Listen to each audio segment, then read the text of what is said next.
I've definitely noticed the shift in the weather here in the UK as we moved out of the summer months and into autumn and winter. The mornings are darker. I'm up really early before the rest of my family just to get a bit of peace.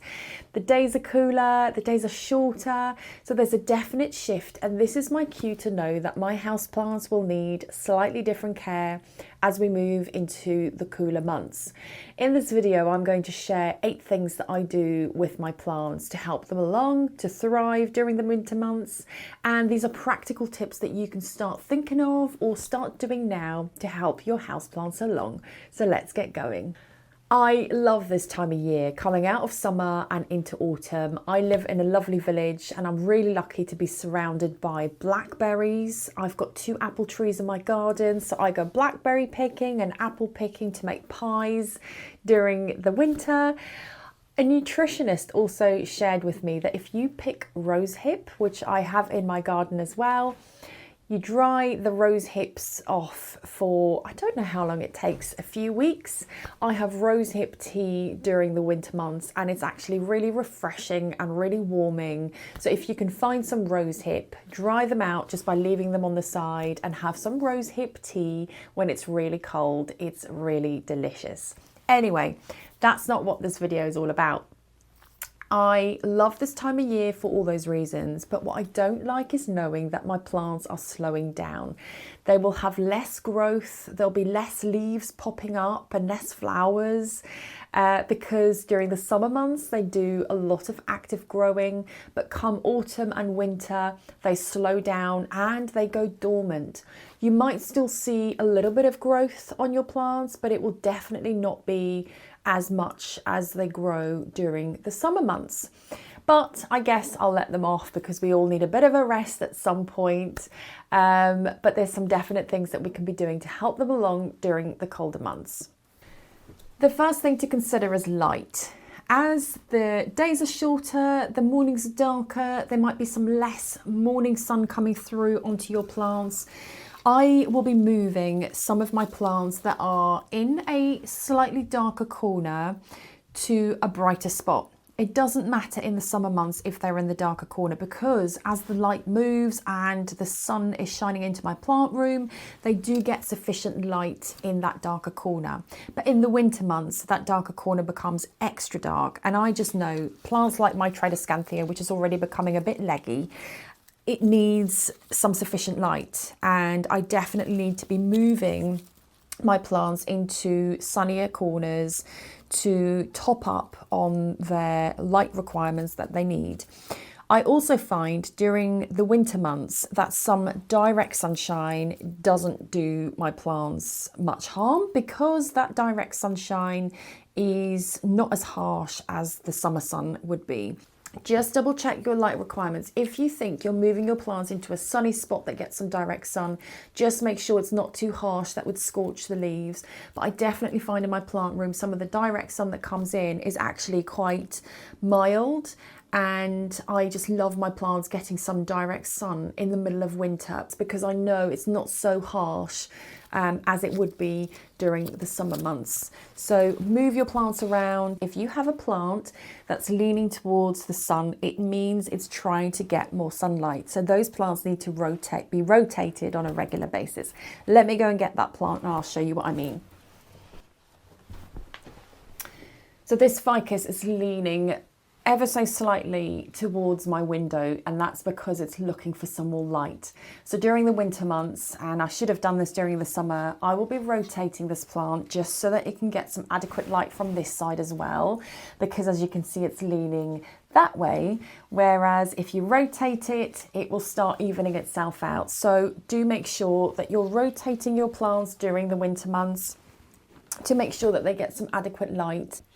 Another great way to top up on your light requirements if you live in a dark space or if you just don't get as much light during the winter months is to invest in a grow light or 2. I've got a few grow lights, all of different shapes and sizes, but I find them really, really helpful just to top up on the lights during the darker months. Some are under cabinet lights, so they kind of stick on a shelf and they just project their light onto my plants. I'll show you the one that I have up here, which is quite adjustable, and I can adjust it to shine on so many different plants that I have. It's a clip-on one, which I'll show you in a minute, but invest in a grow light or two and you'll notice a huge difference in your plants, because grow lights can really make a difference to the growth of your plant, especially useful during the winter months. A clip-on grow light like this one is great. It has many different arms and I can direct it to whichever plants I'd like to top up on some light. There are many different varieties, but I can really recommend a grow light, especially during the winter months when the days are darker. If you have underfloor heating, make sure to raise your plants away from that underfloor heating and place it on a shelf, or even get yourself a little stand like this. I got this little stand in a charity shop and it's great just to raise your plants up and away from underfloor heating. Underfloor heating will just dry your plant and the soil out much quicker. The air around your plants will just be really dry, and some plants can't thrive in a dry environment. They might like more of a humid space. So if you do have underfloor heating, remember not to leave your plant on that hot floor, because some of them can get really, really warm. Get yourself a little stand. I'm using some wooden crates and wooden boxes even to just raise them a little bit off that floor, because otherwise I just find my plants dry out so quickly, and it can also damage the roots of your plant. And for some plants that like high humidity, it will just be too much of a dry environment. I definitely find during the winter months that I need to water less. It's great if you are an underwaterer that I am, because it just means I can go for a little bit longer and not to water my plants every week or 10 days as I would do in the summer. One of the things that I spot before watering, and one of the things I look out for, is to check the colour of the soil. If the colour of the soil is very dry, kind of a sandy consistency, then I know that that soil is dry and it could potentially need a drink. I also stick my finger in and just all around the pot just to feel whether the soil is wet or dry. Another great indicator is to pick up your pot. If it's light to pick up, that means the soil is dried out, whereas this one feels a little bit heavier, and I know the soil is darker, the pot feels heavy, so I know that soil is wet and I can hold off. If you're still unsure when to water and how much to water, I find a water meter really, really helpful. If you haven't seen one of these before, it's a gauge that tells you what goes on in that soil. It's got the gauge, which is always on dry. It's got moist in the middle and wet to the side. The gauge is always on dry, but when you stick this gauge into your soil, it moves from dry to either moist or wet, and it's just a really good indicator of what's going on in your soil. So let's test this plant to see. So that's moved to wet and almost moist. So this is telling me that my plant doesn't need any water.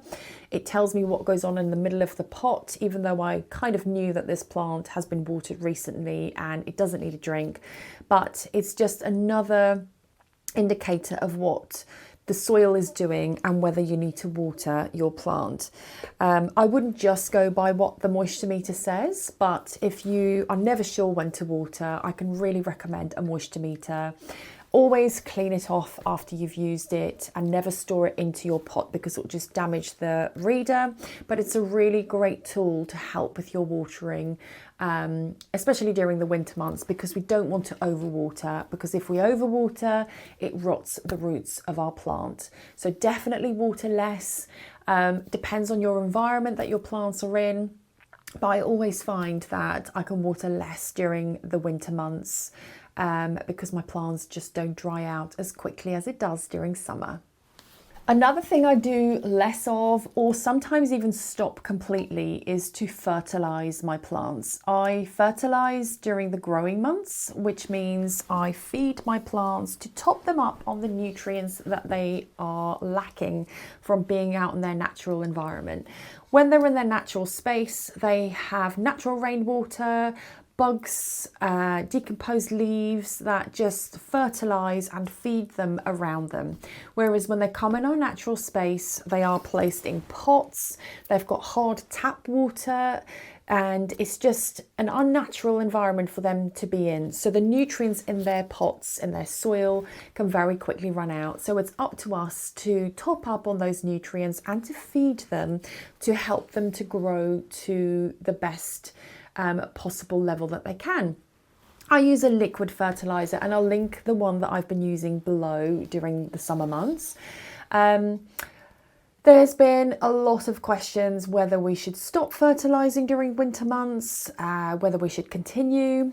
There are times where I would stop fertilising. If I see my plants have no active growth, I would stop fertilising and just let my plants go dormant and have a sleep during winter. But certain plants, if I see that they have a bit of active growth, there's a new leaf that's come out, or it's just growing taller, then I might continue to fertilise for an extra couple of 3 months throughout autumn and winter. One of the things I love checking on, especially my Monstera plants, if you have a Monstera and you haven't done this yet, go and check afterwards. But on these stems, I often just run my finger down to feel if there's a little bump, to feel whether there's a little lump, a little bump. That means there's a brand new leaf coming. It might take a bit of time, but there's a definite bump there, and I just love running my hands along these stems on my Monstera. I've got a huge variegated Monstera there. I've got a Monstera deliciosa. This is a Thai constellation. One of the things I just love is just running my finger as I pass and just to feel whether there's any indication of a new leaf coming. So I will be fertilising this lovely plant for another couple of months maybe, because it's doing some active growing. But check your plants. If you think your plants are slowing down and not doing active growing, then I would stop fertilizing. But if you see it's trying to pop out some new growth and it's doing some active growing, then maybe continue your fertilizer until you think the plant is slowing down. If you have radiators in your house, very similar to underfloor heating, some people either have radiators or underfloor heating or a bit of both or just one of them. Make sure to remove your plants from your radiators before turning them on. Sometimes we forget. If you have a shelf above a radiator, make sure that you don't have any plants on there, because that heat rises and it will just completely dry out your plant. Even if you have a plant right next to a radiator, your plants will dry out much quicker and it could just damage. If that plant loves humidity and it's next to a dry radiator, it won't love the space next to the radiator. So make sure before you turn your radiators on to check that you have your plants removed from above or from around your radiator. As we water less during the winter months and we don't give our plants as much attention as we would do during summer, there could be a temptation for pests to form. Because we don't check our plants so regularly, because they don't need that much watering, pests could gather really, really quickly, and if we don't check them, they can accumulate and start taking over. So make sure to check for pests, especially in succulents and cacti. I've been finding mealybugs during winter months, thrips as well, which are these little black spots that you find on the top and bottom part of your leaves. Leaves can be discoloured, so really look out for these signs. Mealybugs are the fluffy spots that you can find on succulents and cacti especially. So do make sure that you check your plants for pests, even if you don't water them as frequently.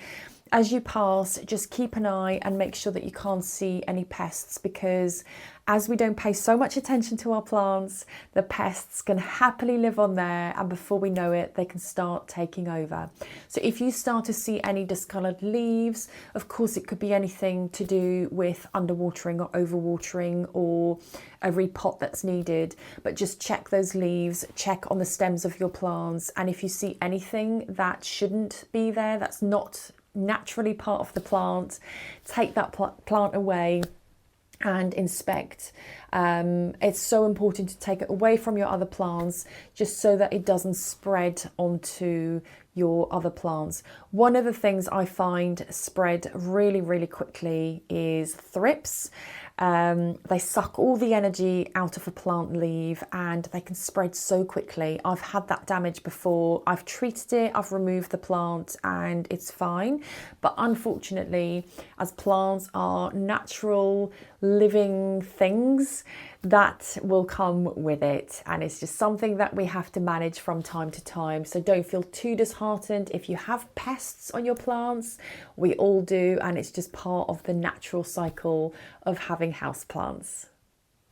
Removing dead leaves from a plant can really help for the energy of that plant to go to the rest of the plant rather than on these dead parts. So as you see some dead leaves on your plant, make sure to remove it. It's quite natural for plants to have browning and dead leaves as long as it's not taking over the whole plant. But as you can see on the bottom of this plant, I must admit I have neglected this plant a little bit. The rest of the plant's looking healthy, but there's some definite dead leaves that I need to remove. So during the winter months, as you see some dead leaves, make sure to gently remove it.